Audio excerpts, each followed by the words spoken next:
le manager qui est tellement incompétent, qui s'en rend compte que face à vous, il va jamais tenir et qu'il se dit, celui-là, si je le recrute, mon incompétence va être démasquée. Et donc, du coup, met un veto sur votre recrutement. Ça arrive très souvent. Malheureusement. Et puis vous avez aussi celui qui dit: «Oh là là, moi j'ai envie d'évoluer, mais lui aussi, il est, plus âgé que moi et donc il va vouloir prendre ma place, il va vouloir me donner des ordres» et en fait qui s'imagine qu'en gros, il est en train de recruter son père et qui se dit: «Mais comment je vais recadrer mon père si demain ça va mal?» Sauf que c'est pas possible.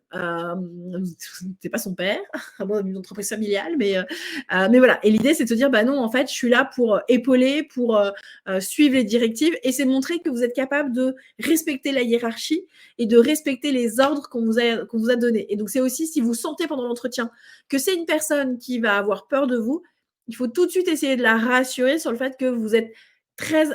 c'est jouer sur la flatterie. Alors ça marchera du feu de Dieu si vous commencez à vanter un peu les mérites de cette personne et donc à la flatter. Et deux, montrer que vous êtes quelqu'un qui respecte la hiérarchie et que vous serez toujours le bon petit toutou qui, même si dans les faits, ce ne sera pas toujours le cas, mais en tout cas, ça pourra le rassurer.